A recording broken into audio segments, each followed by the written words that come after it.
MSNBC's Lawrence O'Donnell. I have an obligation to find a way of telling this story that is fresh, that has angles that haven't been used in the course of the day, to bring my experience working in the Senate, working in journalism, to try to make sense of what has happened and help you make sense of what it means to you.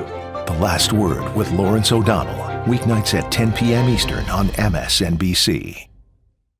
Rachel Maddow's award-winning podcast, Ultra, is back for a second season, and it's hit #1 on Apple Podcasts. Episodes drop for free on Mondays, but you can subscribe to MSNBC Premium on Apple Podcasts to get early access to every episode the Friday before it drops. And with MSNBC Premium, you can listen to all of Rachel Maddow's original podcasts, including Season 1 and Season 2 of Ultra, Deja News, and Bagman, ad-free. Subscribe to MSNBC Premium on Apple Podcasts.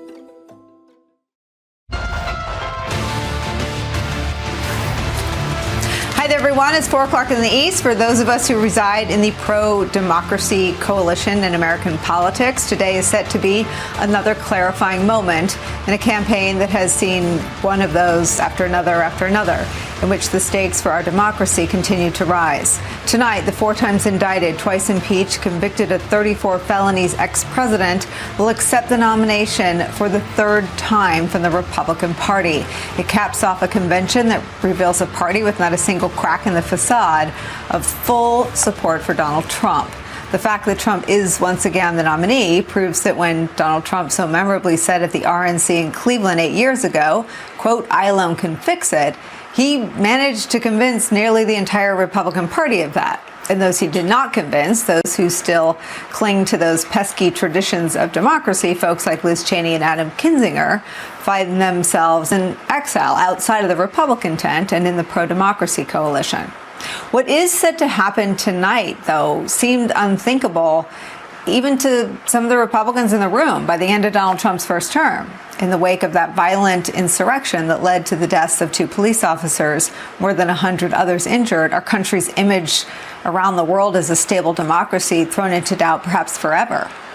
Here's how some of the leaders of the 2020 Republican Party reacted then.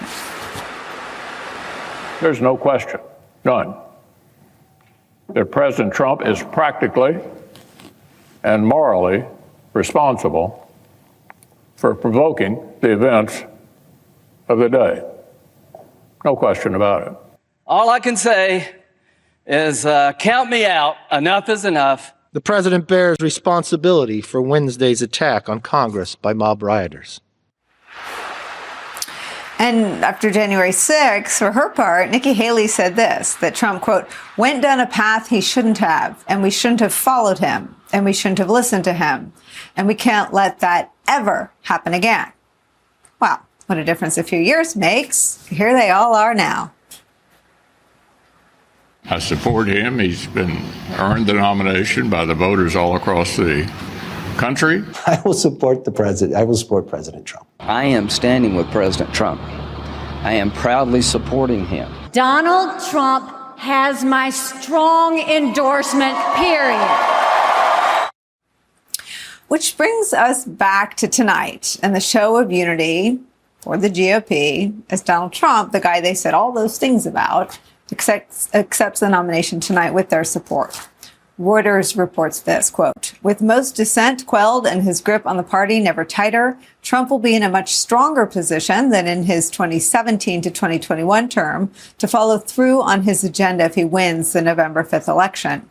Untrammeled by the internal divisions that sometimes stymied him in his first term, Trump would be freer to pursue hard-edged policies that include mass deportations as part of a crackdown on illegal migration, aggressive trade policies, and dismissing government officials seen as insufficiently loyal.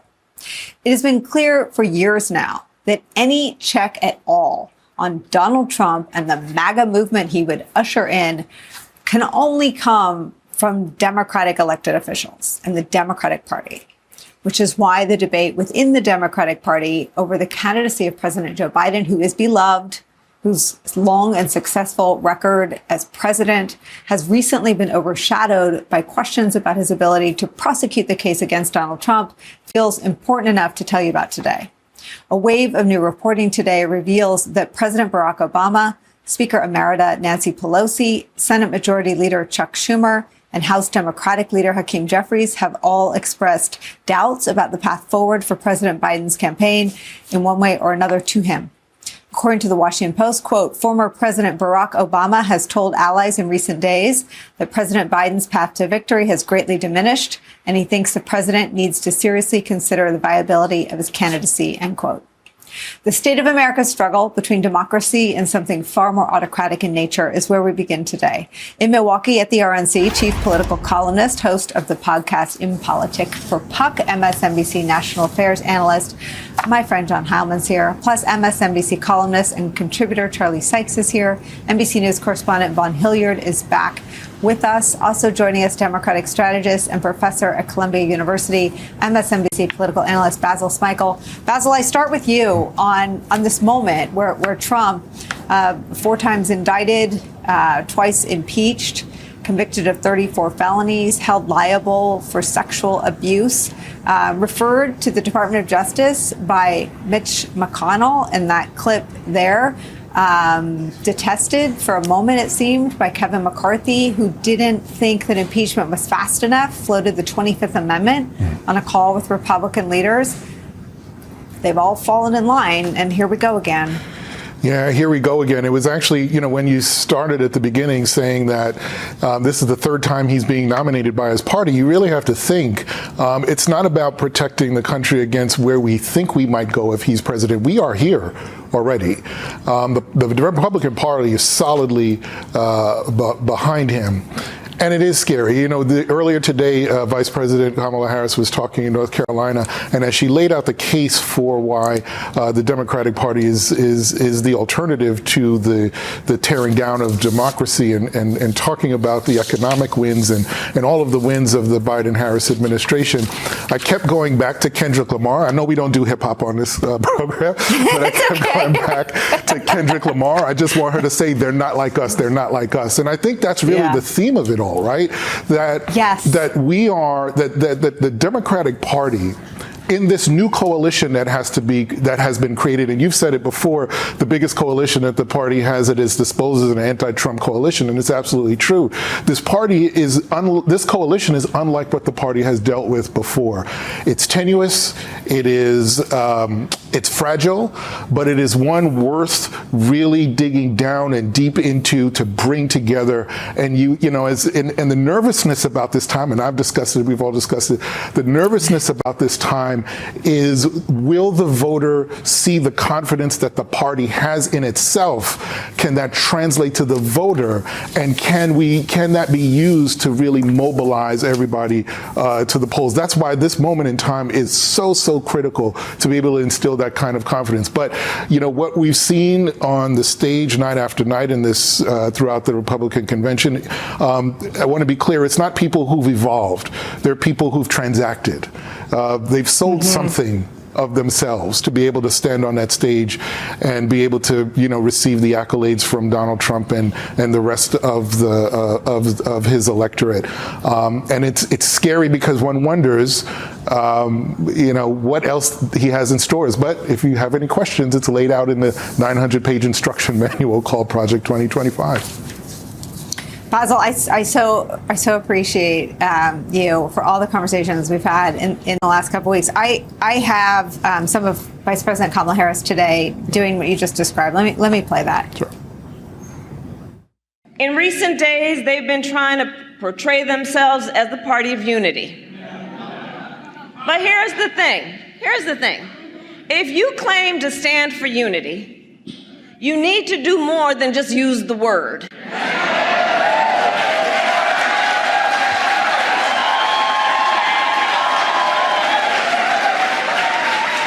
You cannot claim you stand for unity if you are pushing an agenda that deprives whole groups of Americans of basic freedoms, opportunity, and dignity. You know, Basil, there's this thing that happens, I think, in reaction to Donald Trump, and it's amazing how much he still shapes the entire political conversation, right? People shrink in reaction to him, in response to him. And Kamala Harris has, a lot of her speeches have happened in my hours. I've been fortunate the last couple of weeks. She's grown into that space. Yeah. And where he's sort of got the Republican Party, you know, sort of slipping into all of his, you know, wrinkles and creases, she's sort of elevated the entire conversation about the contrast. And it's about everybody. And I think one of the ways that humans have adapted to Trump is to say, oh, he won't come for me. It won't be me. He's coming for everybody. I think that's clear in the 4 years of the presidency and the 4 years in sort of political exile, meeting with the likes of Nick Fuentes and Kanye, or whatever he calls himself. I mean, he will eventually come for everyone that isn't under his tent. What do you make, but just explain to me what you make of how this conversation is shaping up, specifically the things she's been pointing to. Well, there are a couple of things. One, it shows, and you know, others have said this, that there's an incredible bench in the Democratic Party, right? That there are so many people who are so extraordinarily qualified at articulating the importance of this moment to talk about where we've been and where we have to go. But if you focus specifically on Vice President Harris, you know, one of the things that I've talked so much about is over the last few years, she has been this administration's secret weapon. She has an intersectionality embedded within her that can speak to so many corners of the party about the so many different ways in which multiple policies affect all of these communities going forward. When you're talking about Black women's maternal health, whether you're talking about, you know, just racism, whether you talk about democracy, there's so many ways that she touches so many Americans in his story, in many ways that J.D. Vance's story, however made up or contrived that has been, may not really speak to who he actually is as an individual and a candidate. But she has had this ability. I'll just say this one quick thing. I don't know if you had an opportunity to really talk about this, but one of the things that really struck me about Project 2025 and what Republicans are doing, there's a movement across the country to get rid of no-fault divorces. And one could say, what is the point of that? Like, why does that even matter? It matters because we have no-fault divorces in this country so that women didn't feel, particularly in situations where they were abused, that they had to stay in a marriage where at that time it was very difficult to get a divorce if the man in the marriage didn't want you to. And when you think about where we've come now, where all 50 states actually have these no-fault divorces, and that the Republicans are trying to take that away, you have to ask yourself, like, how low are they trying to go here? There is no bottom to the policy depths that they will go to kind of pull back and reel back time. And I think what Vice President Kamala Harris has been consistently saying is there is no going back. We have to move forward. We cannot go back. There is no backsliding. And I think that message, based on everything that has been said, that has been brought out, particularly about Project 2025, I think has really and solidly laid the foundation for that. And she has been the cornerstone of it. John Heilemann, you've covered her a long time. You both hail from California.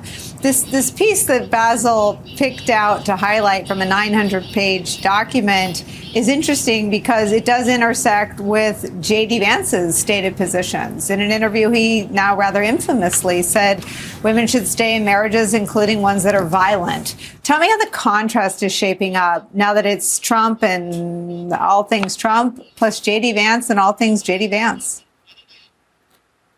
Well, honestly, Nicolle, I mean, I don't want to jump ahead in the program, but I think the contrast would require a degree of focus that, frankly, right now the Democratic side doesn't have, because they are. Not to critique Vice President Harris's event today, but honestly, they are. And you've been there in a campaign, not quite in quite this place, but you know what it's like to be underwater, and when you're besieged, and when you're having an existential crisis in a campaign. You can be trying to do some things in the world. You might be able to Vice President can have a good event.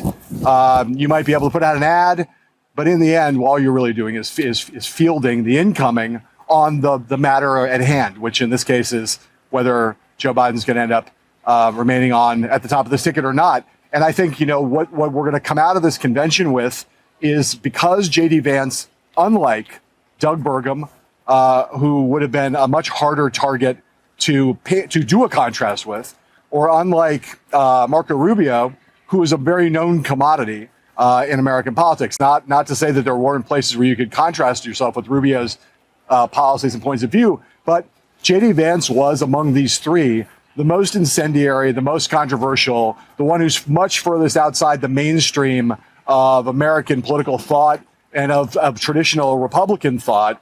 And so there is a lot to go after with J.D. Vance. And for those people who think that Donald Trump made strategists out there who think that this was a risky pick, I say two things, always remembering the bottom of the ticket in the end doesn't really matter. It's not what people vote for. They vote for the top of the ticket. We know this from 100 plus years of political science scholarship.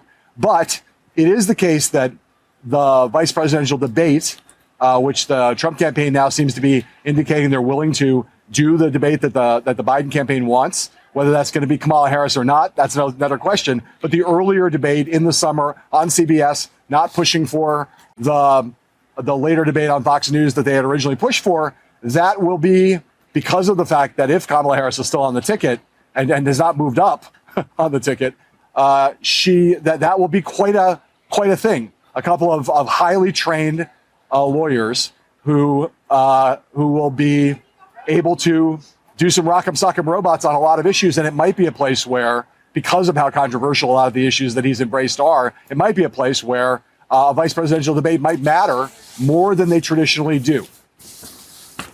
Well, let's deal with the injection of sort of reality-based analysis that you started with then, John Heilemann. There is a sense of paralysis, and I wonder if that inability to sort of dig out of the crisis mode in terms of donors, in terms of stories, in terms of Democratic officials writing letters. Jamie Raskin has a new letter out today that's searing and eloquent and devastating politically for Joe Biden. Just tell me your understanding of the state of play. Well, look, just to say that in general, when the other party is holding its convention, although the party that's not holding the convention will try to counter-program some. That's traditionally the case, but in reality, you are the campaign. Whatever party is holding its convention is going to dominate media, and so in some ways, this actually isn't the worst week for there to be paralysis on the other side, because this was going to be the moment where the Republicans were going to have roadblock coverage, and especially after what happened last weekend with Donald Trump, that was going to get the stage is theirs this week, and the stage is his. Now, having said that, I think that for a lot of Democrats, whether they are on the side of wanting to see Joe Biden bow out or they're on the side of wanting to see Joe Biden stay in, a lot of Democrats are freaking out on top of the original freak out over the fact that we're 3 weeks into this now, and there's still not clarity and there's still not a resolution. And for all of the people who are going to say Joe Biden is making it very clear that he's staying on the ticket, I think that we have now seen that wall. This was the thing that, as you know, Nicolle, in politics, you say you're staying in the race until the moment you drop out. That's true across all politicians I've ever covered. Everyone insists I am never going to drop out, never going to drop out, never going to drop out, and now I'm dropping out. That's how it works. And so the reason that some people have always been skeptical about Joe Biden's insistence that he would stay in the race is because they've seen political history in nomination fights and occasionally at higher levels where the candidates who eventually step away have insisted, and sworn on a stack of Bibles for weeks or months that they would never leave under any circumstances, and then they do. Right now, even from inside the Biden world, and I know there was some pushback, a public statement that was pushing back just within the last couple hours, but reporters are now hearing from senior people inside Joe Biden's world who a week ago maintained that there was no way he was going to step down, who are now saying things like, we get it's over, it's a question of when, not whether. That is what people who work for Joe Biden, and not junior people who work for Joe Biden, senior people, not at the very senior most levels, not the first lady, not his son Hunter, but others who are seeing the writing on the wall. And I think that for everybody's sake, whether you're on the side of wanting Biden to stay in or wanting Biden to pull out. I think everyone would really like to, by the end of this weekend, know what the future is. I think that the tide has turned against Joe Biden, and if I had to bet, I think having the entirety of the leadership of his party now effectively telling him that he needs to step aside, would be very hard to maintain a candidacy in those circumstances. But he might. But either way, the party would be well served at the end of this Republican convention week, with not very much time before the Democratic convention, either way, to know by Monday what the answer is. Yeah, and President Barack Obama, one of the most careful and deliberate politicians ever, being out there today is by people who know him and have covered him, not accidental. All right, no one's going anywhere. I haven't scratched the surface yet with Charlie and Vaughn. We'll bring them in on the other side. Also still ahead for us, the investigation into the attempted assassination of Donald Trump, how law enforcement missed multiple opportunities to stop the gunman. We'll dive into the timeline that's been recreated that tells us what was happening minutes before the shots were fired. And later in the broadcast, more on what a Trump second administration would have in store should he prevail in November. A revenge-filled agenda driven by a leader who's shown over and over again that he's more willing to put himself every single time ahead of the interest of the country. Much more news still to come. And Deadline White House continues after a quick break. Don't go anywhere. Saturday, September 7th, it's MSNBC Live Democracy 2024, our premier live audience event with your favorite MSNBC hosts. Visit msnbc.com/democracy 2024 to buy your tickets. The Weekend on MSNBC is now available as a podcast. Every Saturday and Sunday, hosts Alicia Menendez, Michael Steele, and Simone Sanders Townsend set the agenda for the weekend and the week ahead. Voters understand at least what they have in front of them. And while they see Joe Biden as old, they see Donald Trump still as something they don't necessarily want to go back to. Get fresh analysis of the week's most impactful events. The Supreme Court cleared the way for Donald Trump to exploit the powers of the presidency. If he wins another term, it will be unfettered by the laws that govern every other person in America. Interviews with the biggest newsmakers, an insightful perspective in the lead up to the 2024 election. Someone's going to need to prosecute the case against Donald Trump in the run up to November. It would seem to me to be political malfeasance to not make that a centerpiece of the vice president's role out there on the trail. Search for The Weekend MSNBC wherever you're listening and follow. Stay up to date on the biggest issues of the day with the MSNBC Daily newsletter. Each morning, you'll get analysis by experts you trust, video highlights from your favorite shows. 2024 is now truly the most important election in the history of our country. Previews of our podcasts and documentaries, plus written perspectives from the newsmakers themselves, all sent directly to your inbox each morning. Get the best of MSNBC all in one place. Sign up for MSNBC Daily at msnbc.com. And we are back with John, Charlie, Vaughn, and Basil. Vaughn, let me read you this from the New York Times today. On the main stage at the Republican National Convention this week, some Trump campaign trademarks have been missing. There have been no celebrations of the January 6 rioters and no talk of election mules smuggling ballots. Even references to Democrats cheating in elections are so spare they could be easy to miss. But across the street, it's a different story. There in so-called Media Row, the hive of right-wing activists galvanized by former President Trump's lies about the 2020 election was buzzing. Podcasters chatted about plans for paper ballots and hand counts. Mike Lindell, the Pillow Company founder, who is one of the most prominent promoters of conspiracy theories about election fraud, gave interviews about rigged voting machines. Republicans have largely kept this cohort on the fringes of its big primetime show, while more politically palatable messages take center stage. But it's still there, Vaughn. We had Jim Rutenberg and Nick Corsadini on, who had a great piece on Saturday morning about the efforts to prevent certification of the election in 2024, especially if it looks like Trump isn't coming out on top. Just talk about how that's been papered over this week. And if I may, I think that the individual who received the greatest ovation last night was none other than Peter Navarro, who came straight from federal prison, straight here to Milwaukee to the stage to deliver a message that he spent 3 months in prison because he refused to comply with a congressional subpoena from the January 6th Select Committee. And the invitation to Peter Navarro to speak on this stage, and Peter Navarro told us that he was not asked to edit any of the contents of his speeches, were, I think, notable because unlike the Democratic Party right now, let's be clear, this is a Republican Party, Nicolle, that is not scared of its own shadow. It is not scared of who it is or who it is associated with. A few moments ago, we saw Paul Manafort here on the convention floor. Of course, Paul Manafort was pardoned in 2020 by Donald Trump after he was found guilty on federal charges of bank and tax fraud and sentenced to 7 years in prison. You also have the likes of Roger Stone here in Milwaukee. He was also pardoned by Donald Trump. You also have Rudy Giuliani here on the convention floor. You also have a number of fake electors on the convention floor. You have Sheriff Joe Arpaio, who you'll recall was the very first individual to receive a pardon on federal charges from Donald Trump here. And this is a party that understands it doesn't need Paul Ryan to win Wisconsin.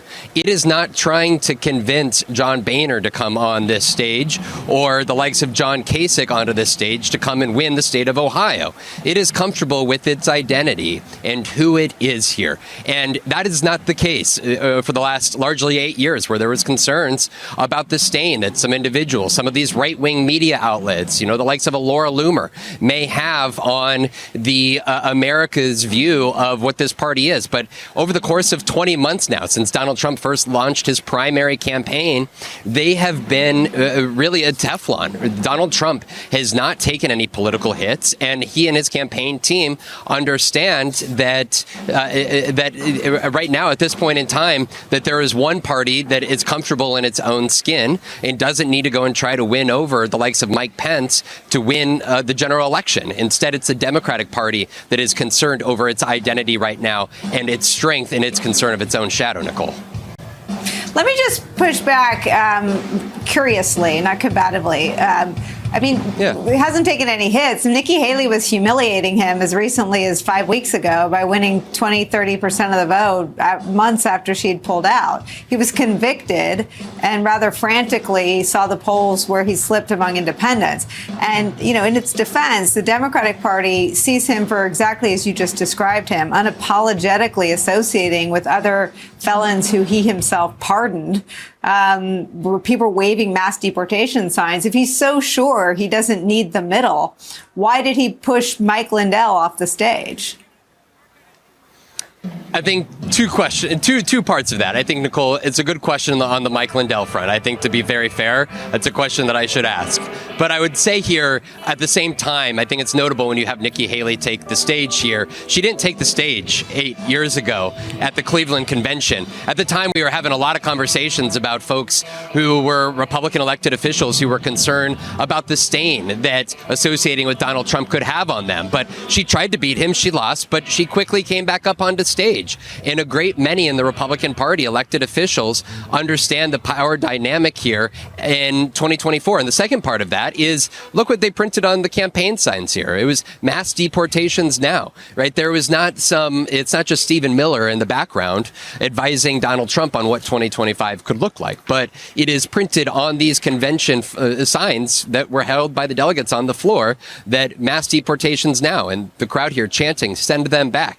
It is, I think, at least at the activist and elected official level here of the heart of the Republican Party today, there is little fear about the pushback on its policies or its identities or associating with Donald Trump here. And that's a certain level of strength. As for Mike Lindell, I'll go and try to track him down, and I'll come back to you tomorrow with that answer, Nicolle. Charlie, I accept all of Vaughn's reporting as the final word and as fact. And I think that they feel strong doesn't mean they are strong electorally. And I think this is where the whole frame around the process on the Democratic side is premature and could end up being wrong. It's a sign of strength that the Democrats understand that an effectively prosecuted case against all that thinking it's good that Laura Loomer's walking around and everyone's wearing, mass deportation signs in their bag and getting ready to wave them around in front of the cameras because they're unashamed isn't the same as being unafraid of losing. If they were unafraid of losing, they wouldn't be rigging the certification process. They wouldn't be suppressing the vote in every way they have. They wouldn't be filing lawsuits to make sure that no one can drop off a 4-time signed ballot in a drop box, which is the most secure kind of ballot. So the projection of strength is central to Donald Trump's brand, but it should never be conflated with actual political strength. Well, it also shouldn't be conflated with anything that is normal in American politics. And we've said this before, but think about where we are tonight. Think about where we are this week. I think it was Lenin who said that sometimes whole decades happen in weeks. Sometimes now it feels like whole decades are happening in days. And, we shouldn't look away from how bizarre it is that this convention, which is very optimistic and very cocky, is about to nominate a 2-time impeached former president who tried to overthrow the election, who incited an attack on the Capitol, who is a convicted felon, who's been found liable for rape. And yet they are all in on this. And as Vaughn has also said, they're all in on some of the most extreme elements of this agenda. So I hope that people don't get distracted by the show here or think that, tonight Donald Trump became presidential, because he's still the same guy. And this party may be feeling the wind at its back right now, and there's some reason for that. But also, we need to focus on what are you actually saying? And I'm glad he mentioned the mass deportation, because before anyone says we have a new tone or they're moderating it or this was a different Donald Trump. Donald Trump has told us who and what he is many times over the last few years. And one of the things that this convention is absolutely committed to doing is the forcible deportation of maybe 10 to 20 million migrants. Now, that would be one of the great humanitarian, I think, crises of our time. And they haven't explained how they're going to do that. Deploying the military, rounding people up, demanding their papers, separating families, putting them in mass detention camps, putting hundreds of thousands of people in boxcars. And so while the Republicans are celebrating how great this moment is, these questions are still hanging over them, as is how totally strange it is for a party of law and order to be embracing one convicted felon after another. So again, as we talk about this, let's not get distracted by this political moment or this political poll or the mood of the people who are here and forget what the stakes are for the rest of us. Charlie, it's such a good point. I mean, I believe it's also a rather low, the ratings are pretty low. And I thought after surviving an assassination attempt that a lot of people who might not be, every 4-year convention watchers would be tuning in. The ratings don't suggest that a lot of people are watching. J.D. Vance is a very extreme person in the views that he's expressed as an elected official in a year and a half, and before that as a pundit. There's been nothing projected that suggests they will not barrel the country into the page-by-page detailed plans of Project 2025. No rejection of it, no evidence that's not what's in store. What is your sense of the opportunities for the case that can be made against him once that sort of head-to-head starts in earnest? Well, let me start answering it a different way, that we need to recognize the danger here. I think you began this by talking about how united this party is, how committed they are to this agenda. I think we need to take it seriously and take it literally that they are going to do this. The Trump 2.0 will be much more serious, much more extreme than Trump 1.0. And this is the danger that I think everyone in the country needs to confront, that this is a party. And by the way, some of the optimism is justified. Let's be honest about it. How many things have broken their way, how demoralized and divided Democrats are right now, how much angst. We talk about the Democratic panic that I think is morphing, one writer said, it's morphing into terror. And so we need to be very, very clear-eyed about what it would mean to have Donald Trump in the White House and 53 or 54 Republican senators. I think one observer said, with 53 or 54 Republican senators, you have Rick Grinnell being confirmed as Secretary of State. Lord knows who would be the attorney general. So anyone who thinks that they are not serious about this is naive, but also, I think, and you've raised this point, what right now are the guardrails? What are the limits? The Supreme Court has told Donald Trump that, in effect, he is above the law. The law will not deter him if he gets in. He doesn't have to worry about impeachment. He won't have to worry about Republicans pushing back against him. So as Democrats decide what they're going to do, I think they really need to step back and go, if we really do think that this is an existential crisis, maybe we should behave like it. And I think that this is the decision that Joe Biden and his small little bubble that he's created now are going to have to make very, very shortly. Are they going to risk all of this? And then again, I understand his feelings about all this, but the risks cannot be overstated. Heilemann, I know you wanted to get in a quick last word. Quick. Just to your point originally, one of the points you made before, Nicolle, which is Donald Trump is underwater.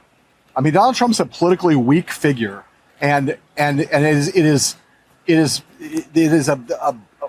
the reality of the Biden campaign has been that with a figure who is as unpopular as Donald Trump has been and has always been, someone who's never gotten above 46% in a national election, someone who has been a political albatross for the Republican Party ever since he got elected in 2016, the fact that the Democratic incumbent hasn't been able to make more headway against Donald Trump is the reason why those people in their Democratic Party, Nancy Pelosi, Hakeem Jeffries, Chuck Schumer, I can't speak to Barack Obama, but why there are so many elected Democrats who are making the case they're making. They're not making it because they hate Joe Biden. They're not making it because they take any joy in this. What they are making is a case that they don't want to lose in the House and the Senate, but they're also looking at what they think is a winnable presidential election.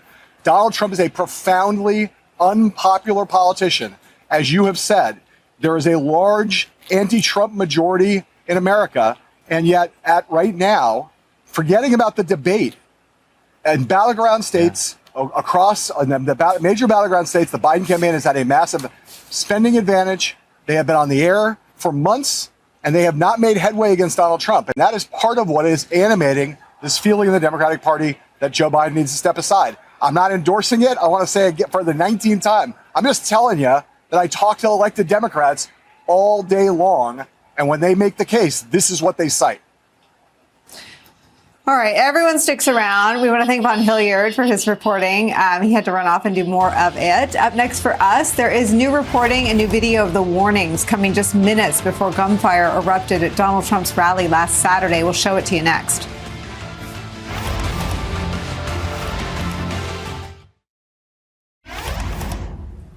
It has been 5 days since the assassination attempt on ex-President Donald Trump, and finally new details are emerging about the events in the hour before shots were fired, injuring him and killing an attendee at the rally. NBC News reports that the gunman was reported as a suspicious person an hour before the shooting, and according to 3 sources familiar with the briefing for U.S. senators on Wednesday, Secret Service and FBI officials shared a timeline of events that reveals troubling new details about the assassination attempt. It also raised questions about why Secret Service officials allowed Trump to take the stage at all.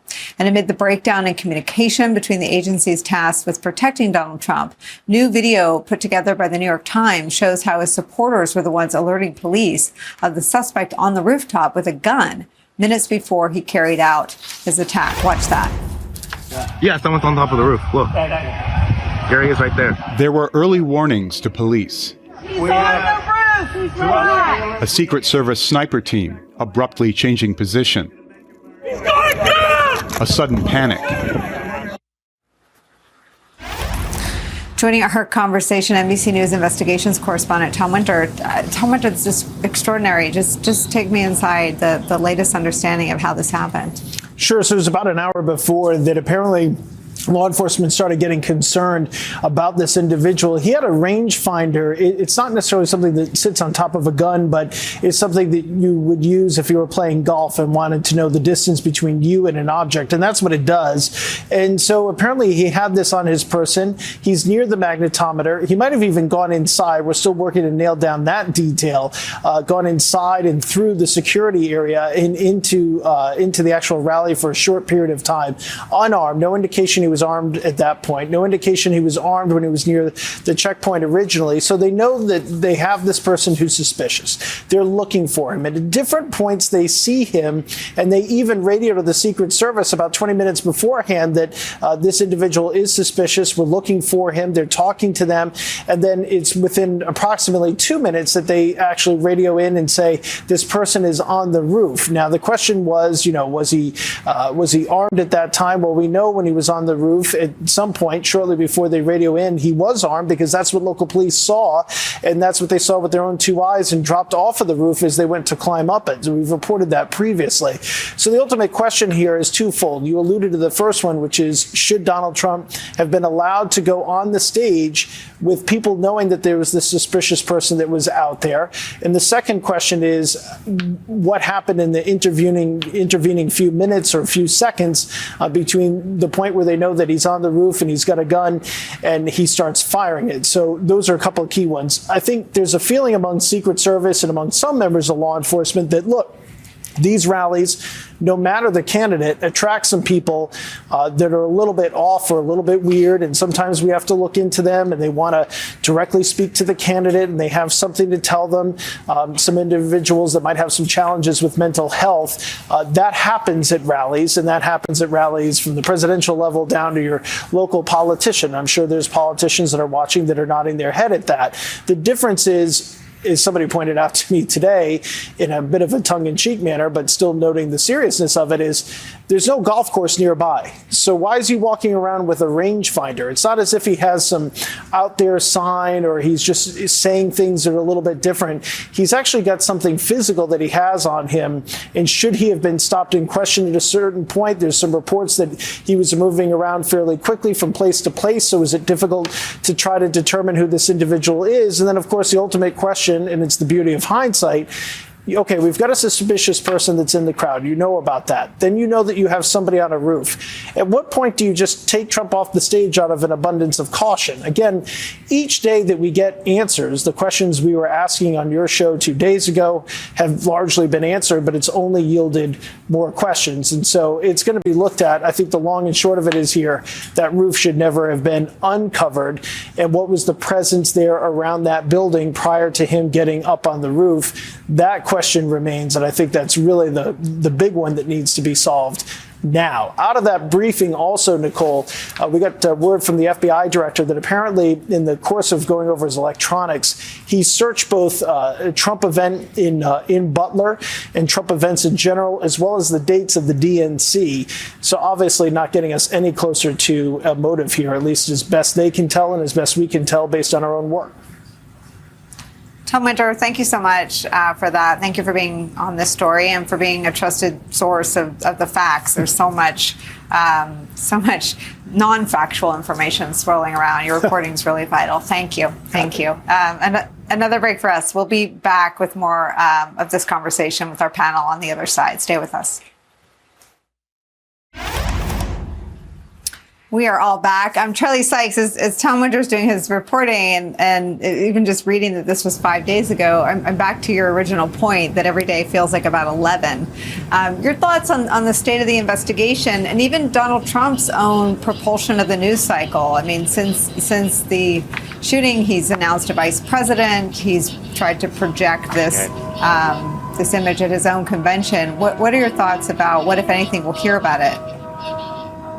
Well, I mean, there's no question about the political fallout from this attack. It really has galvanized support here at the convention. I mean, he's able to portray himself as both a hero and as a martyr. And obviously, this investigation raises some really troubling questions about the competence of both the Secret Service and the local police. And of course, you know that in our current environment, it will lead to all sorts of conspiracy theories here. But I think the other interesting thing that is developing is that the closer you look at the shooter, the less clear it becomes that he was politically motivated here. Look, I mean, I believe that we do need to lower the tone of political rhetoric. I do believe, and we've talked about this before, violent rhetoric can lead to actual acts of violence. In this particular case, it's not clear what motivated the shooter, and really it highlights how reckless and irresponsible some of the reaction was. Some of the things that J.D. Vance said shortly afterwards. People like Marjorie Taylor Greene have said. And I do think that at some point they need to be held accountable for that as well. But at this moment, there's no question about it that politically this has given a lot of momentum to Donald Trump right here. You can see this. And you're going to see when he walks out later tonight, it's going to be a very emotional, very dramatic moment. And I guess this is where I just say, that we need to separate the show and the moment from the long-term stakes here, because this story is changing and evolving very quickly. Yeah, I mean, John Heilemann, the nature of our politics, I'd say for the last 9 years, which is that all the laws seem different, right? January 6th should have changed the entire frame around our politics and political violence. It didn't. The heinous attack on Paul Pelosi should have changed the way Democrats and Republicans talk about each other. It didn't. Republicans circulated conspiracy theories. Donald Trump amplified them. And all of the things that were sacred are gone. And what does that mean? And I guess the question I'm trying to get at is how do you sort of cover a party that has done more to destroy all the institutions when it became clear on Saturday you desperately need all of those institutions. You need a vibrant, well-funded, strong, functioning Secret Service. You need all of the ties into local police. You need all that to work. You need all that to be bolstered and supported to keep Donald Trump and Joe Biden and everybody safe. Nicolle, it's a very large question to be asking here. Well, how do you solve for the toxic hellhole that our political discourse has become over the course of the last 20 years? I mean, look, from the standpoint of journalists have to cover all of it. Have to cover all of it the same way when we're at our best, we've always covered everything, which is fearlessly and rigorously and without fear or favor. And look, it is a thing where I'm not an old man, but I've seen enough to tell you that I never thought we would reach a day where someone could lead an insurrection at the United States Capitol and still be allowed in polite society, let alone be allowed to roam free, let alone survive and thrive and have a greater degree of power, suasion, cohesion, unity, a party reshaped in his image after having done that on January 6th and in the lead up to January 6th, after having been becoming the first president in the history of the United States to be convicted on multiple felony counts, which, again, when I was growing up, back in the old days, when I used to walk to school with snowshoes on in Canoga Park, California, if you were convicted of a felony, that would be it. You'd be disqualified. You couldn't get elected dog catcher, let alone president of the United States. So, yeah, we're in this crazy upside down world. And I do think one thing I'll say, which is to focus on one small thing.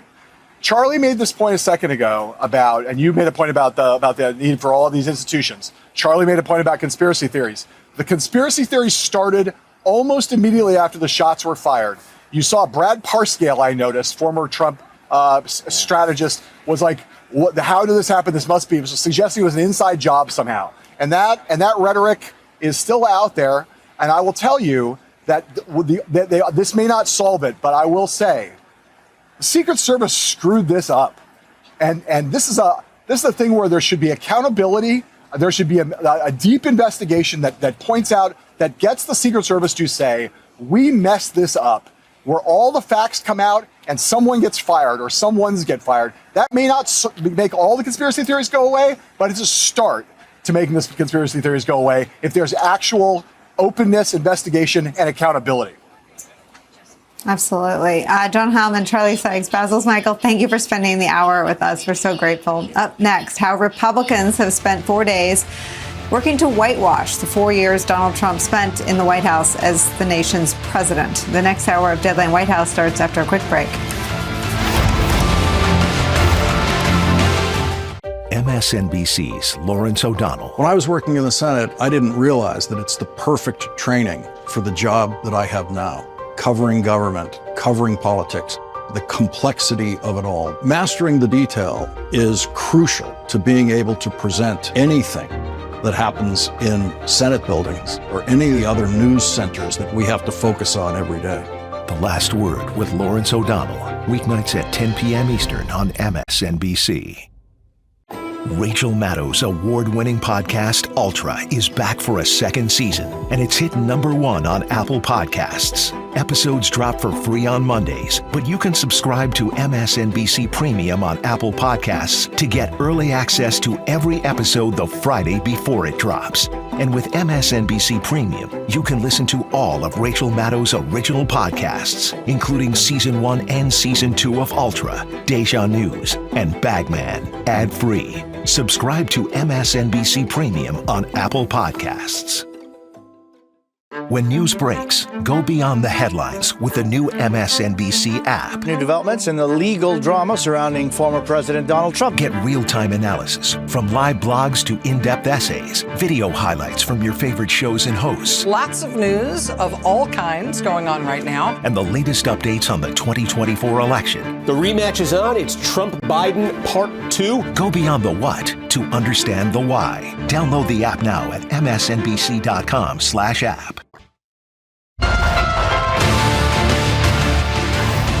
Then I see the disinfectant where it knocks it out in a minute, 1 minute.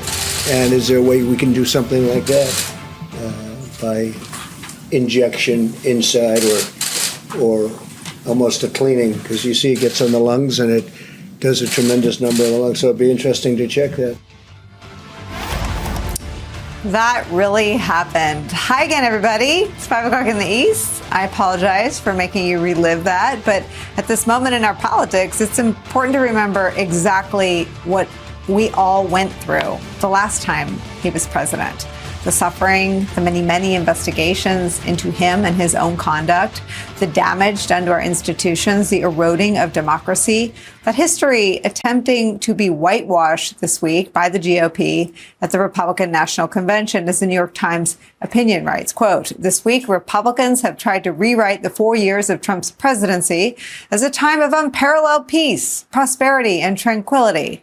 But under his leadership, the country lurched from one crisis to the next, from the migrant families separated at the border to the sudden spike in prices caused by his trade war with China to the reckless mismanagement of the COVID pandemic. And he showed over and over and over how little respect he has for the Constitution and those who take an oath to defend it.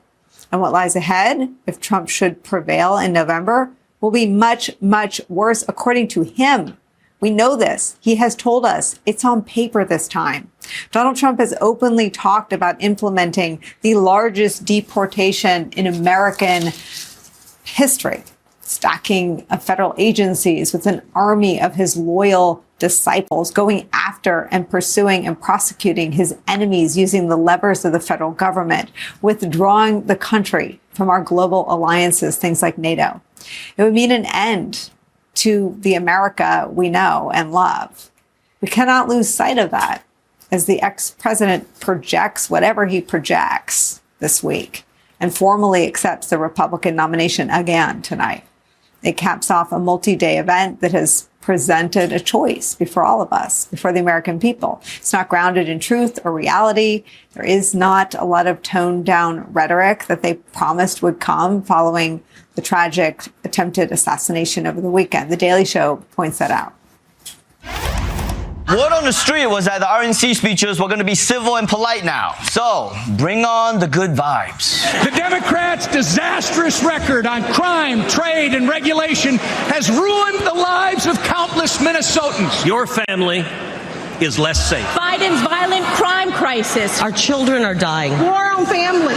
Woke indoctrination trampled underfoot by the radical left. Biden and the Democrats are doing everything they can to tear down this great country. America cannot afford 4 more years of a weekend at Bernie's presidency. Kumbaya, my lord. Kumbaya. I mean, I guess this is toning it down. And for the record, it is totally unfair to compare Joe Biden's presidency to Weekend at Bernie's, okay? For one thing, Bernie could pass as an alive person, okay? Also, that movie got a sequel.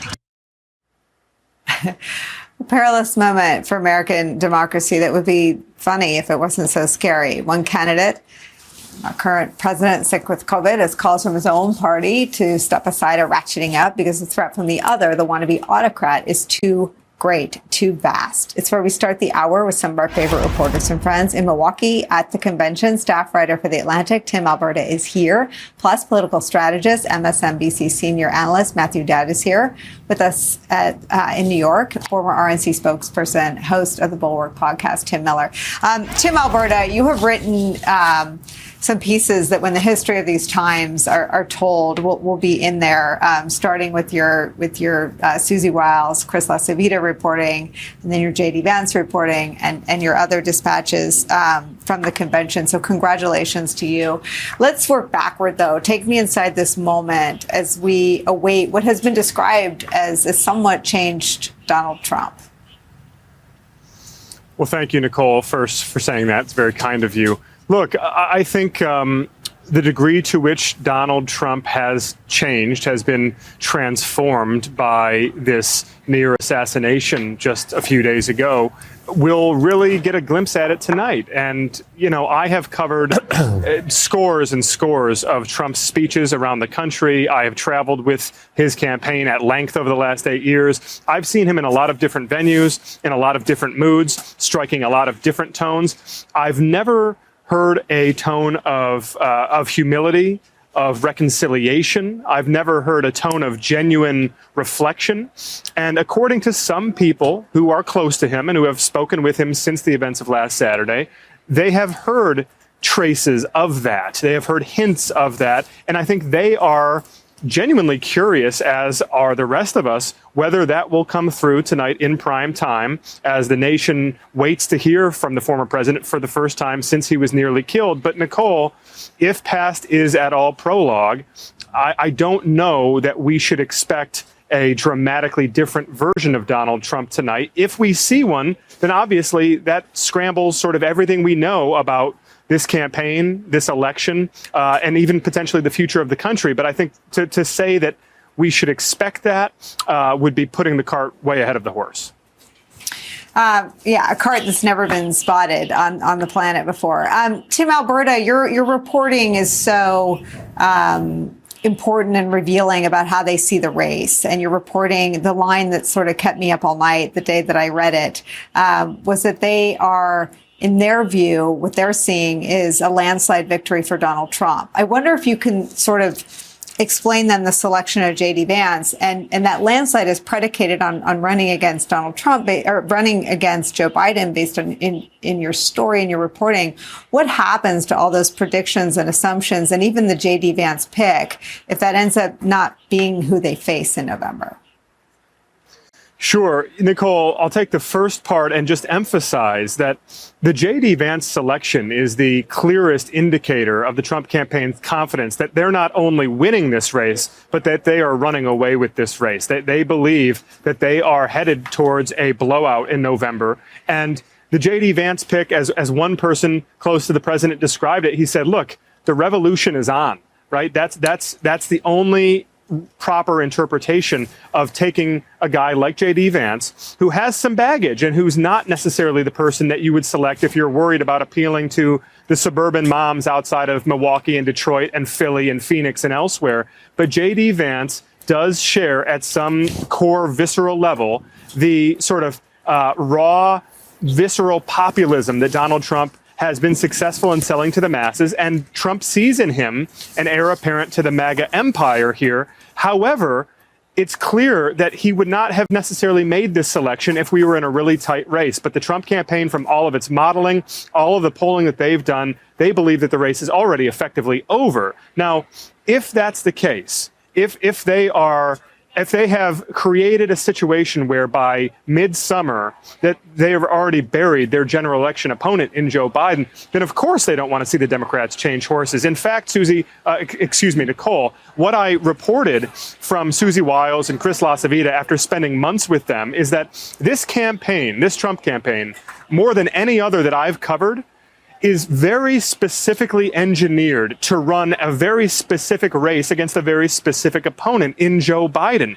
And at this point, the Trump people are basically just praying that he doesn't leave the race, because if he does, and if they have to go back to the drawing board, it would force them to have to fundamentally recalibrate everything they've done, from the micro-targeting, the modeling, the money that they're spending, where they're spending it, the digital campaign that they're running. Everything that they have optimized in this campaign to date has been meant to defeat not a generic Democrat, but Joe Biden. And so they do not want to see him step aside. I mean, Matt Dowd, the revolution is on in the room. And for all the critiques of President Joe Biden being in some sort of bubble, I mean, I understand the confident read, and I actually appreciate the confident posture, having worked on campaigns myself. But the reality doesn't really match that. I mean, the race is fluid. The point in the calendar isn't really, measure for your gold toilet done. Nothing's done. There's no fat lady singing. There's a lot of politics left to be played. And I wonder how much the public projection of strength and what Tim Alberta has been able to report may actually factor in, either consciously or subconsciously, to the very serious sort of pro-democracy alarm bells going off in the Democratic coalition. Well, I think you've raised all valid points, and let me just second Tim Alberta and what he's done, being a fellow Michigander, and all the work he's done. Bravo to him and everything he's done in the course of the last few years. To me, this exuberance about whether or not they're going to win and by how much in a landslide, it made me think, do they think Joe Biden won in a landslide in 2020? Because they're not going to win by 7 million votes, popular votes. It's just not going to happen, possibly. And they're saying they're going to take all the states back. So basically, what they're telling us is Joe Biden won in a landslide in 2020, and they think they're going to repeat that this time. This race is still so fluid, though there are some parameters of it very set. I don't think this convention this week is going to move a single voter. I don't think it's going to cause any bump. But the last 2 or 3, 4 conventions that have been held back to 2012 haven't really moved anybody in the course of this. The only time people get moved if there's a surprise or something major happens in the course of the convention. That didn't happen with the J.D. Vance pick. It was just ho-hum. Okay, here we go, another sycophant added on the ticket. What I think should worry the Trump campaign is, since the debate, they have basically had 21 or 22 straight positive days for themselves. They've had 21 or 22 positive straight days, and that's allowed them to stretch a lead to 2 or 3 points. That should be concerning to them about their candidate, and that should be concerning to them about their policies and their vision and what they're offering to the American public. Because in the course of a campaign in the summer, when you have 21 or 22 straight days that are beneficial to you and negative to the opposition, and you're only able to move the needle by 2 or 3 points in the course of the race, shows, one, this race is going to be close, though I do think Trump has an advantage today, especially electoral college wise. But this race is never going to stretch past the 3 or 4 point margin scale. It's just not, with the way things are polarized, with how Democrats are lined up, it's never going to be beyond 3 or 4 points. And a 3 or 4 point victory in a polarized environment is a significant victory. Tim Miller, let me bring you in on this. I know you had some audio challenges, but let me just bring you in on this question of the projection of strength rooted both in Donald Trump's actual standing in the race, especially the battleground polls reflect it today, as well as all the assumptions that they've made. And Tim Alberta's excellent reporting about the entire campaign being engineered for a run against President Joe Biden. That situation remains fluid. But one of the things that would happen if the Democrats made a different calculation, if Joe Biden made a different decision, is that the Trump campaign would sort of be back at square one. Absolutely. I think Tim's reporting in the Atlantic on this was spot on. I think this kind of strong versus weak, alpha versus beta thing is what the Trump campaign is trying to do. If that got scrambled with their opponent, the type of energy that could potentially be there for their opponent, a potential prosecutor going after him, I do think that would change things and change their calculation. But there's one thing about tonight I think that's worth thinking about in this context, because so far I've agreed with kind of the consensus punditry that's like, it's been crazy for the first 3 days, but it's been kind of normal crazy, if you will, like slightly toned down. It hasn't been, like some of the weirdest stuff that we've seen in the past from Trump world. Tonight is a little different than that, I think, if we look at this lineup. And if you look at it through this frame that Tim reported on about strength and how they tie that to this machismo, like tonight is a lineup of, it's like a freak show of bros that are on the lineup tonight. It's nothing like any convention in the past. And so that's different than the other nights. You have Tucker Carlson, who's been advancing these extreme conspiracy theories. He's like, Russia's great now, as Tucker Carlson. And he did an interview with a gay prostitute that he thinks had an affair with Obama. And he's doing racist great replacement theory and all of this, and January 6th trutherism, all this nonsense that Tucker's been doing. And then you have they've added Hulk Hogan and Dana White. Dana White, who's this UFC guy. There's video of him slapping his wife very hard that's going around on the internet. Hulk Hogan was accused by his wife of domestic abuse. He denies that. But, again, and then you have Donald Trump, who has been found by juries of his peers to be liable for sexual abuse, and who admitted on tape that he likes to grab women by the you-know-what against their will. So that's their bro night tonight, like conspiracies, sexual assault, people that commit sexual assault. And, to me, that feels like a big risk compared to the consensus of the other three nights was, maybe they toned it back. This lineup isn't toning it back. This is WWF freak show tonight. I don't even know where to go with that. What's the follow-up question? Be me. Matt Dowd, let me come to you. The assumption, and Tim, reveals this and writes this.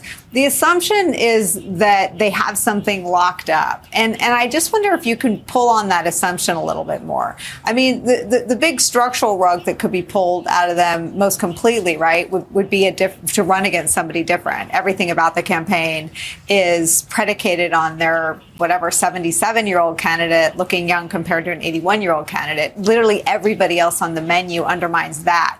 But also this bet that they don't need anyone outside of the J.D. Vance, Donald Trump coalition could also be scrambled. Just take me inside the different ways the election could shift and how quickly.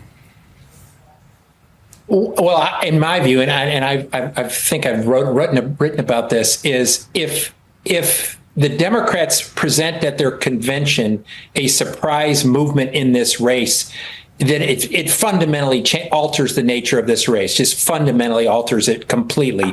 It goes from people not being as engaged. It goes from the Democrats not having a good communicator right now on the top of the ticket to prosecute the case against Donald Trump, and also on behalf of what the Biden administration has done in the last 4 years. And so I think if that happens, it fundamentally scrambles in the race. And I actually think if that was to happen, that the race would flip-flop completely from where it is today. It would mean that the Democrats are now leading, and the Democrats have an advantage in Senate races, and the Democrats have an advantage in House races. It would change the nature of it. I and you and anybody else here has no idea what's going to happen in this, but it shows the fluidity of this race based upon who is leading the ticket and who is making the argument.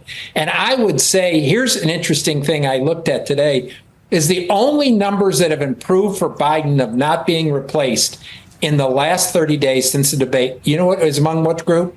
Republicans. Republicans now that by larger margins don't want Biden replaced. More Democrats now, 2/3 of Democrats want Biden replaced. 3/4 of independents want Biden replaced. The only place Biden has improved is among Republicans. And why do Republicans not want him replaced? Because their entire campaign is set up premised on Joe Biden leading the ticket. It's amazing. Tim, Alberta, I want to come to you on something that you said to Rachel Maddow 2 nights ago about all the souls that have been sacrificed in service of Donald Trump. It seems that this confidence that he's inevitable has infected the sort of once rational minds of people like Nikki Haley. What happens if they're wrong? What happens if they're wrong? Nicolle, it's interesting. I was talking with some folks earlier today who were delegates to the 2016 convention in Cleveland. And that feels like a lifetime ago, of course, because what you had at that convention was a real nasty factional infighting between the pro-Trump MAGA forces that were emerging at that stage, the never-Trump forces that were trying to literally remove him or strip his delegates from him so that he could not become the nominee in 2016. And then a lot of people who were sort of caught in the crossfire, unsure of what to make of Trump. And I think the consensus that all of them had at that point was, well, he's not going to win in November, right? So either way, come November, once Hillary Clinton wins, we're going to have ourselves a big knockdown, drag-out fight about what the future of the party looks like. If you would have told those people then that Donald Trump would be the 3-time nominee come the summer of 2024, they would have thought that you were smoking crack. There's just no way they would have believed it. And what the reality now that all of these folks have had to accommodate themselves to is not only is it Donald Trump's party, but with the selection of J.D. Vance in particular, it's clear that the sort of America first, raw, angry, antagonistic populism that has animated so much of the Republican Party in recent years, it is here to stay. It is a durable phenomenon that will continue to shape the party in significant ways for at least the coming decade. And so I think anyone who wants to be even peripherally relevant in this Republican Party of the short to intermediate term, they've got to get on board. They don't really have a choice otherwise. And you see little pockets of resistance, Nicolle, like the former Vice President Mike Pence has formed this group that is meant to sort of serve as a bulwark of sorts, with apologies to Tim Miller and his colleagues, but serve as sort of a new version of the old Heritage Foundation, trying to be a principled small government entity that can raise some money and do some white papers and push back on what they see as the excesses of the Trump movement. But these guys, they can't really even get people to meet with them in broad daylight here in Milwaukee because everybody recognizes the risk associated with being seen as disloyal to Trump and to his party. I mean, this whole idea of risk, too, is something I want to deal with all of you. We have to sneak in a quick break first. No one's going anywhere. We'll have much more with our political panel in just a moment. Also ahead for us, there are new revelations about J.D. Vance's stated support for a nationwide abortion ban. One of the most prominent proponents of access to abortion health care, Amanda Zurawski, will join us once again. And the dangers posed by the Republican ticket to our friends and allies and partners in Ukraine. We'll check in with our dear friend Igor Novikov in Kyiv and get his reaction to the choice of such an outspoken opponent of aid to Ukraine as the ex-president's new running mate. Deadline White House continues after a quick break. Don't go anywhere.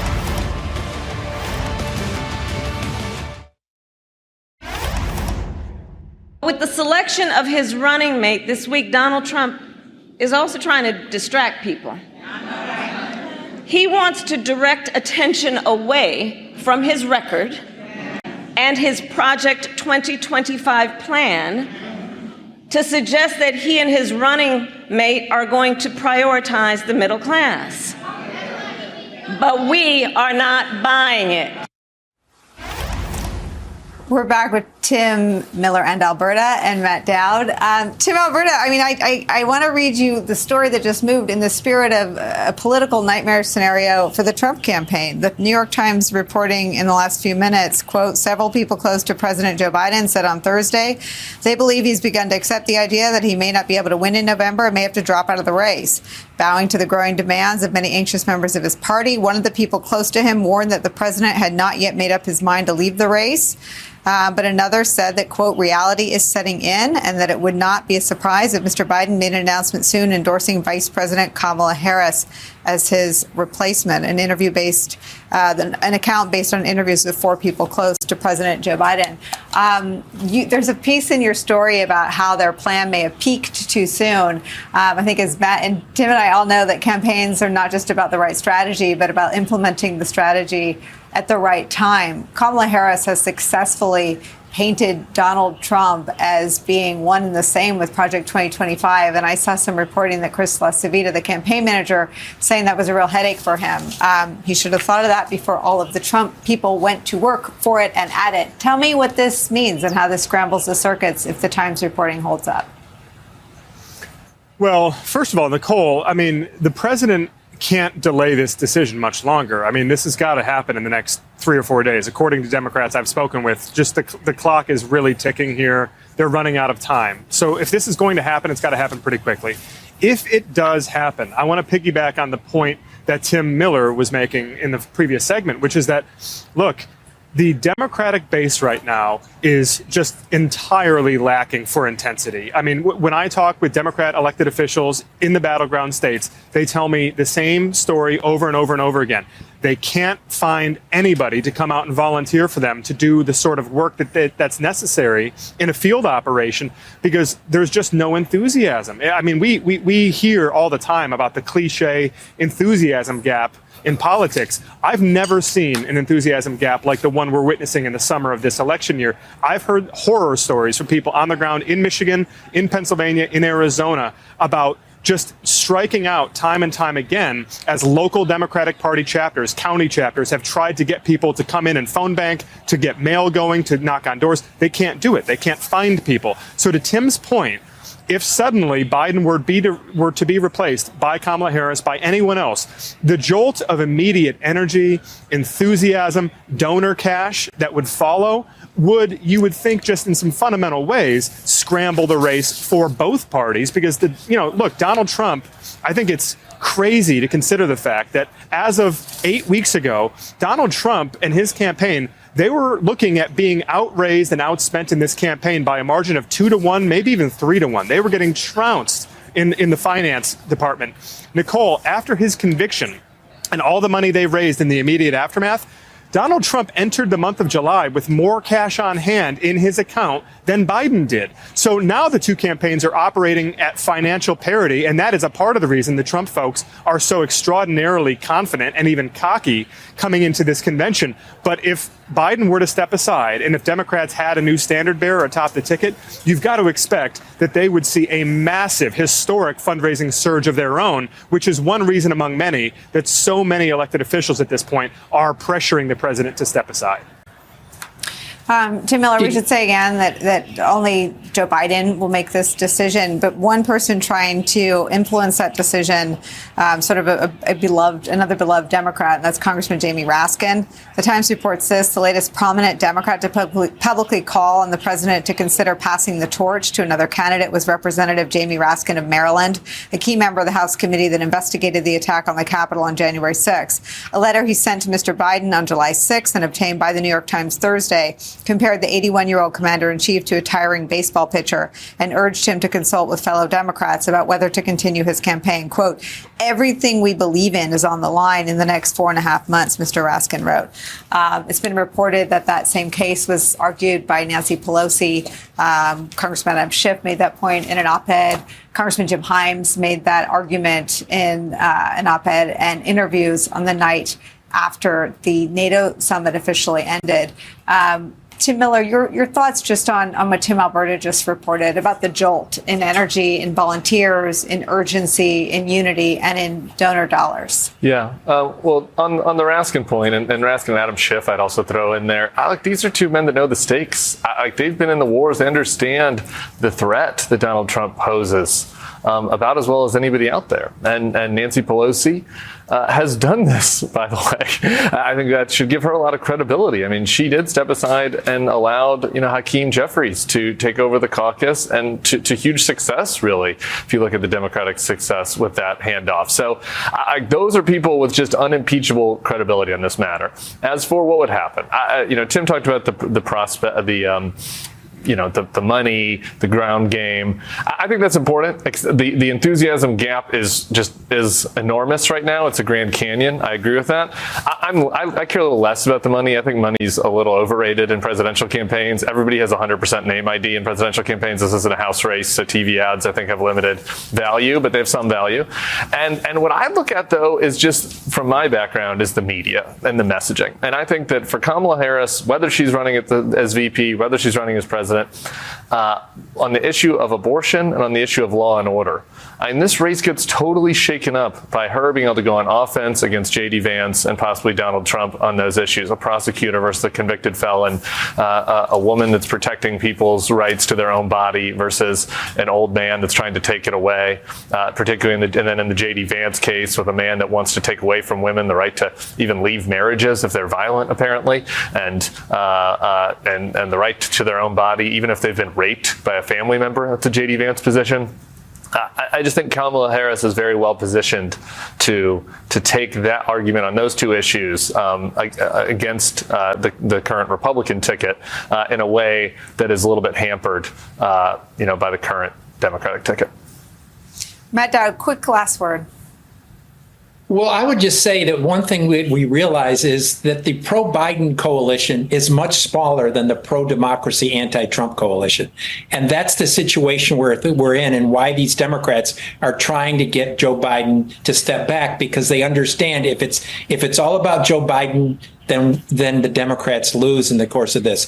And to me, Kamala Harris basically inherits all of the benefits of all of the positive the Biden administration has done for 4 years without the negative of being held back by a question of competency and age. And that's what I think changes the nature of this race. Tim Alberta, Matt Dowd, Tim Miller, thank you for having this really important, rather excruciating moment in our politics, but really important conversation. I'm grateful to all of you. When we come back, if Donald Trump wanted to pick a running mate in tune with suburban women, he could hardly have made a worse choice than J.D. Vance. New information is coming to light about just how extreme J.D. Vance is on the issue of reproductive freedom. Reaction to that from Amanda Zurawski, the lead plaintiff against the abortion ban in Texas. She's our next guest.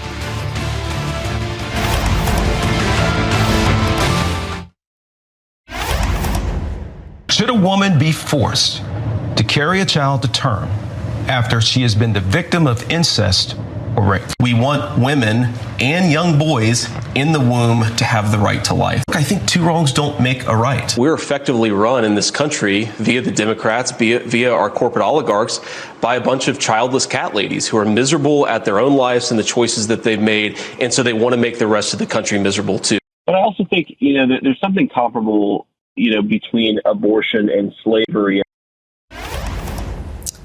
So all that was available. We didn't unearth any of that. All that was available and known to Donald Trump and his campaign, and they picked him anyway. Why? It's hard to believe that J.D. Vance could be any more extreme on the single issue of women and reproductive freedom than what you heard in those clips. And we didn't even have the time to play the one clip where he says women should stay in their violent marriages. He said that. When it comes to Trump's MAGA acolytes, there's always more. Yesterday, even more sound was uncovered of J.D. Vance, this time openly calling for and urging a national abortion ban.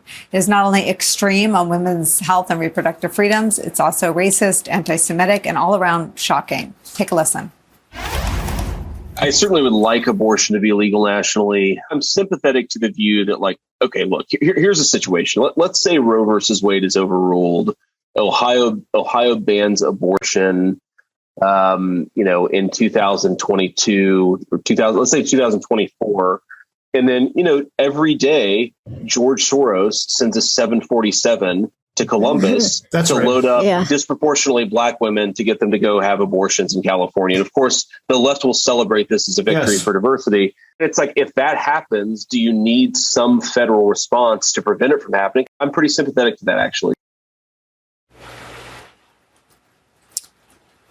Not much to say, right? He said it all. That was J.D. Vance calling for a national abortion ban, as well as laws to keep women from leaving their anti-abortion states, a state with an abortion ban in place, not letting them leave. Are we going to put chips in them like they do for dogs? That's J.D. Vance's views on women in America in the year 2024. Joining our coverage is Amanda Zurawski. She was the lead plaintiff in the lawsuit challenging the Texas abortion ban and a reproductive rights advocate. Thank you for being here. You couldn't make up someone who sort of put the exclamation point on Donald Trump overturning Roe v. Wade with his picks to the Supreme Court. Yeah. Thank you for having me, first and foremost, but it is truly remarkable. I had to fact check myself because I thought I was on some rabbit hole of fake news. I mean, it is unbelievable that these are things that he has said multiple times over and over again. I don't understand. I don't get it. You know, and there are not a lot of, there's no data that shows that even Republican women support what he's for. I mean, the radical bans that eliminate exceptions for the health or life of the mother are opposed by 93% of all Americans. The bans that eliminate exceptions in the cases of rape and incest are opposed by 90% of all Americans. They are numbers that don't work for Republicans. Why do you think Trump picked him? You know, it really boggles the mind. If he was Trump's pick to try to appeal to suburban women, I think they certainly missed the mark. I'm a suburban woman. Most of my family are suburban women. And let me tell you, he doesn't appeal to a single one of us. And I don't think he's appealing to many women across this country.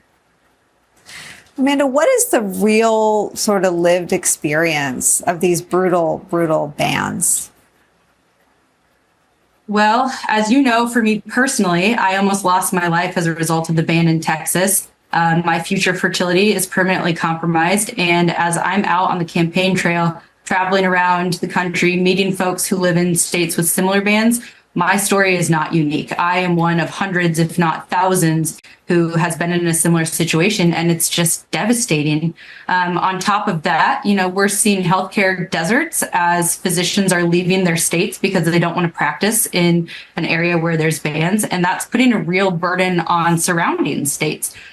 We see this block in the Southeast, right, of many states that have bans. And so those folks still need reproductive care. So what they're doing is they're traveling to nearby states where they can get care. Well, now that puts a burden on healthcare providers in those states because they have this influx of folks. So even in states where abortion is legal, it's still having an enormous impact.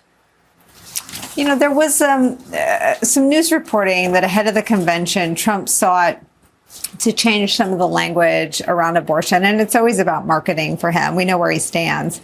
But in picking bans, it seems to undermine even Trump's own reptilian awareness that his views on abortion are unpopular. How is the conversation, how are the politics around the Republicans' extreme positions playing out in your travels and on the campaign trail? Well, we're seeing across the country that folks recognize that Trump is a liar, right? He has proven this to us over and over again. He's done it again with his VP pick.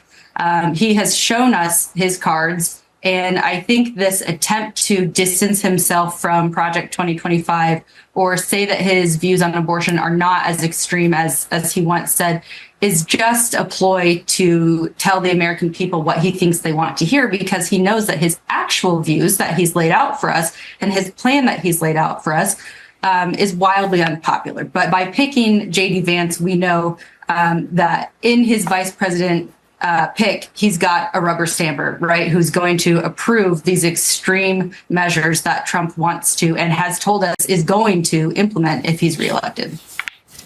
You know, pundits continue to underestimate the power of taking away a right that women had in this country for 50 years and the danger it puts all women, including folks like yourself who desperately wanted your daughter Willow to come into this world. How do you think the issue has sort of moved beyond and accelerated beyond our ability to ask questions or to poll test these issues? Well, I think what we're seeing is people are recognizing that this goes beyond the scope of just reproductive rights and reproductive justice. I think people are understanding that these are basic human freedoms that are guaranteed to us as Americans that are being stripped away from us. And I don't think the extreme Republican agenda is going to stop with reproductive freedom. We've seen that in Project 2025. We know they're coming for more of our rights, and I think people aren't going to put up with it.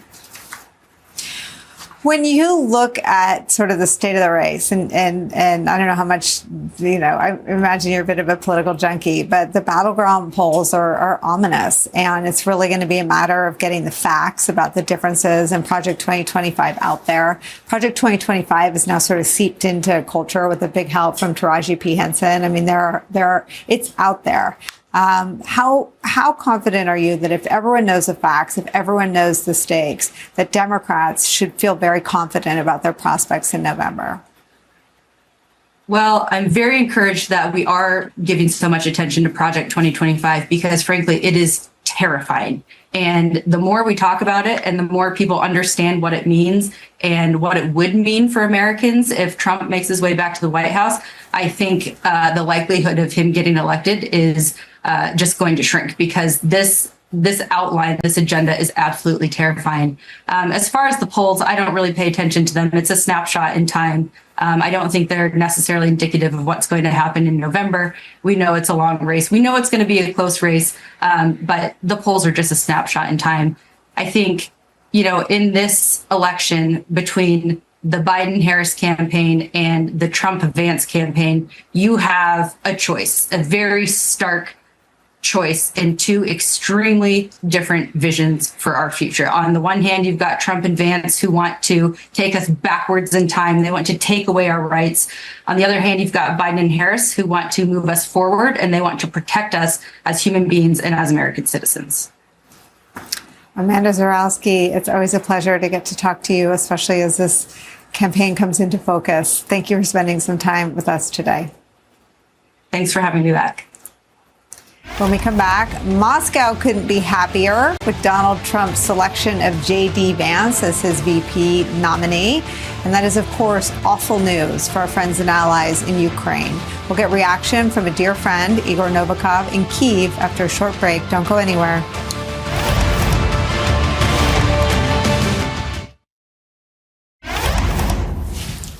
With so much hanging in the balance here at home, it's easy to forget that our allies and adversaries all across the globe are watching closely. They also have a huge stake in whatever comes next here.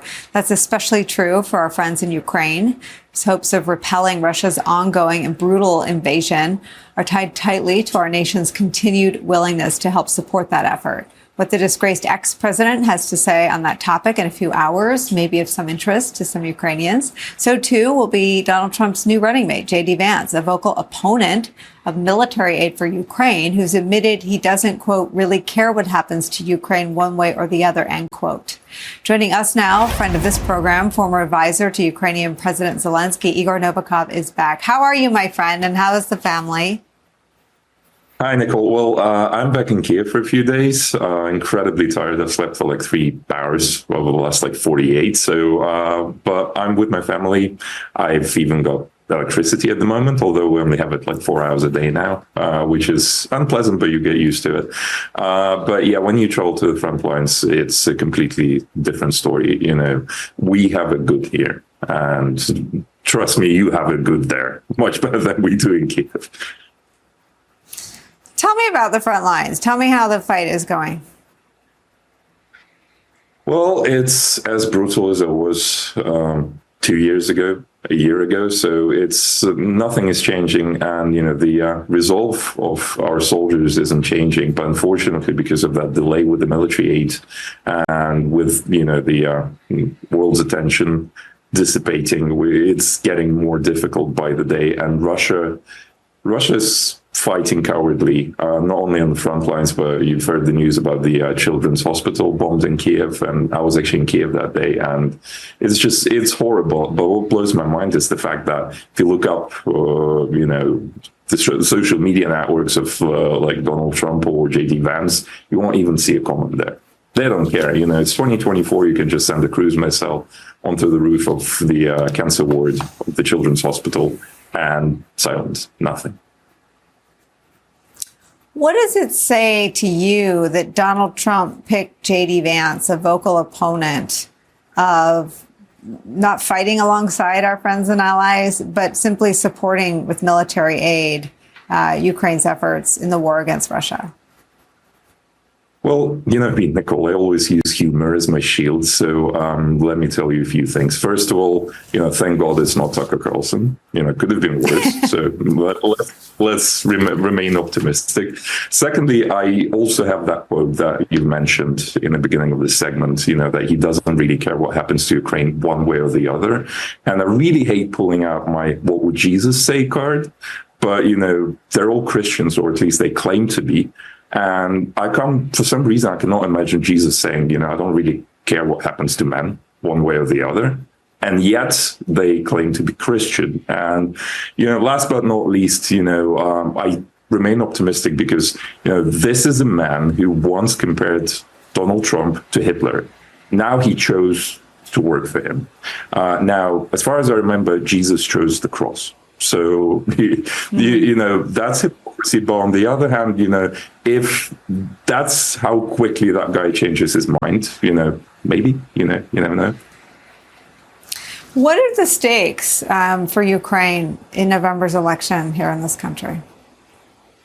Well, it's not only for Ukraine, I would say it's for the free world, because, look, what worries me at the moment, I mean, you know me, I pay close attention to American politics, and although I think it's unethical for me to go too deep into analysis of this, so I'll keep it brief, but I will say what worries me is that I didn't get an answer to questions. Are your beliefs actually strong enough for long enough to achieve your goals? Because, I opened up Twitter, I got back from the East, I opened up Twitter, and everyone is fighting, on the pro-American Democratic side. Everyone is fighting. The Russian bots have it, great. They're happy. But everyone is fighting. MSNBC is saying that, Biden should remain, Biden should step down. Look, guys, you have to remember, this is not the choice. The real choices is who decides what happens to women's bodies, whether it's women or somebody else, some random guy.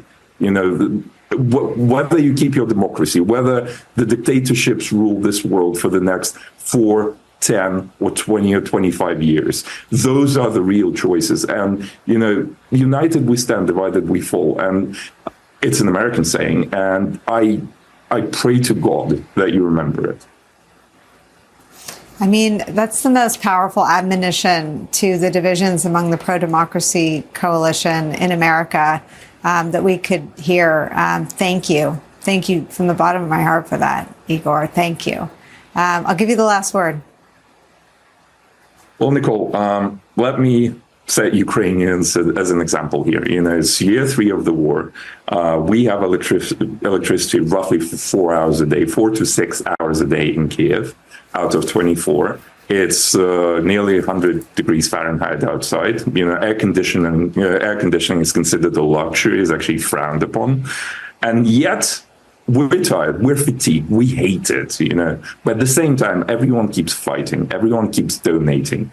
Everyone remembers that you might dislike somebody, you might dislike Zelensky, you might dislike his prime minister, you might dislike, a soldier sitting on the bus next to you. But it's not about that. The choice is completely different. The choice is universal, whether it's freedom or slavery, whether it's life or death. And you should pay close attention to how it works, because that's the choice you're going to face in November. Wow. As usual, you take it all down to exactly what matters. Igor Novikov, thank you so much for joining us today. You have no idea how badly we needed this conversation. Thank you. Saturday, September 7th, it's MSNBC Live Democracy 2024, our premier live audience event with your favorite MSNBC hosts. Visit msnbc.com/democracy2024 to buy your tickets.